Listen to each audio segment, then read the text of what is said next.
So I'll share with you what an escalation clause is. This is something that comes into play when the market gets very busy. And how it works, I've not my current house. I used a really crazy strategy on my current house.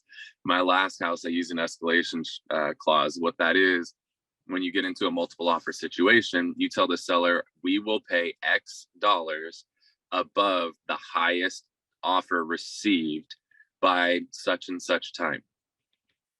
And what that does is it effectively ensures that you will get the house as opposed to any of the competition, because you're willing to pay more than the competition. What does X equal? I think as the market starts to heat up, you might be able to get away with $1,000, maybe $2,500. The market that we were in April of last year, it had to be like $10,000.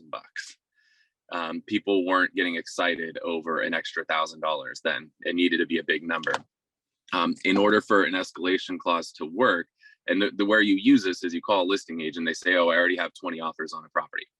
Well, at that point, like, good luck getting it, right? At that point, you have a 5% chance of getting that property. That's tough. So the way you increase your chances of getting that property is to say, hey, are you open to an escalation clause? Now, when you ask that question, a lot of agents don't know what that means. So now you have to educate them a little bit. And then what you tell them is, what we're willing to do is we'll pay X dollars above whatever you receive by, let's call it Friday at 5 o'clock, price minus concessions. We'll pay $5,000 above whatever you get. That way you look like a hero to your seller because you put an extra $5,000 in their pocket. Are you open to that? Yes. Now you write it up. You cannot write an escalation clause and submit it blindly. You have to make sure that the listing agent and the seller are on board with it before you send it. Then you need to send it, and then you need to get it signed in order for it to be effective. If you just send it and they don't sign it, it's not effective. It's not actually in place. So if it's signed, what happened on my last house is we sent it in, there was a deadline, and then I just had to sit and wait for him to call me and tell me how much I was going to have to pay for the house. That's the way that it should be, but the seller had already signed it. The agent was on board with it, presented to the seller was on board with it, seller signed the escalation clause, and it worked out really well for me. I was willing to pay $850 for the house, and the highest offer that came in was like $802,500, and all I had to do was pay $1,000 over that. So I ended up paying $803,500. I was willing to pay $850, so it worked out really well for me as the buyer, because I got what I wanted and I didn't overpay. Because if they wouldn't have taken the escalation clause, I probably would have offered $850. So it was in my favor. Now it effed the seller. So I don't like taking escalation clauses if I'm on the listing side. So if somebody calls me and asks me, am I open to an escalation clause? The answer is no. For the exact reason I just shared with you, is that seller could have got an extra $46,500, but because they took an escalation clause, they left that money on the table. So I don't like to take the escalation clause, because who cares about an extra $1,000? Like, it's not enough to move the needle. If somebody said, hey, we'll pay 10 grand above, like, maybe I would consider it.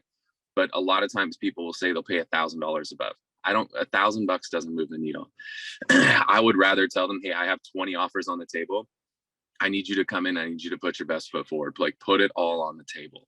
And a lot of times putting it all on the table is a number that's way higher than you ever thought it would be. You have people that will come in at crazy numbers because they really want a house. So I'd rather open myself up to somebody coming in at a crazy number as opposed to just getting an extra $1,000, because $1,000 doesn't move the needle. So there's that. And then I'll just do the inverse side, because we are running into multiple offer situations. When you have clients as offers, 5 offers, 10 offers, whatever, when you have a client's like, what number should we offer? And if you guys some of you are so new that in the last 6 months you haven't had to deal with this, go back in Zendesk, type in multiple offers or getting offers accepted. We've done countless meetings on this. So we're not going to do another meeting. You can go back and watch one of those. But go back and watch those. The thing that I tell clients is, I want you to leave it all on the table. I want you to offer a number to where if you don't get the house, you can sleep easy at night. And what I mean by that is, let's say the house is listed for 800. I don't want you to offer 825 and then you get rejected and then you see this thing close at 830. And then you come to me and say, well, oh man, if I knew all we had to do was pay 830, I would have offered more. I don't ever want that conversation. I want you to offer if 825 is your max and you offer it and it closes at 830, you could be like, well, they beat us. Like, I'm a Bills fan, right? The Bengals just beat us. There's nothing we can say, nothing we can do. They just beat us, and I can sleep with that. You want your buyer to offer a number to where if they lose it and somebody beats them by $1,000 or $5,000, they're not going to lose sleep over it. They're going to know, hey, we did everything that we could. We put it all on the table. Somebody just offered more than what we could afford. Like, that's the advice that I give in these multiple offer scenarios to my client. Put it all on the table. Assume there's not going to be an opportunity to come up. Assume they're just going to take an offer. Don't ever assume there's going to be a counter or that they're going to do highest and best or anything like that. Just put it all on the table. And if you lose by putting it all on the table, nothing you could have done. You did everything that you possibly could. And that's what you want to do for your client, is do everything that you can to get them the house that they want. You do not want your client calling you and saying, hey, Kyle, if I would have known I needed to offer 830, I had, 20 grand more, I could have come up. If you have the 20 grand to come up now. Don't wait. Don't hold it back. Just put it all on the table. That's my advice for you guys.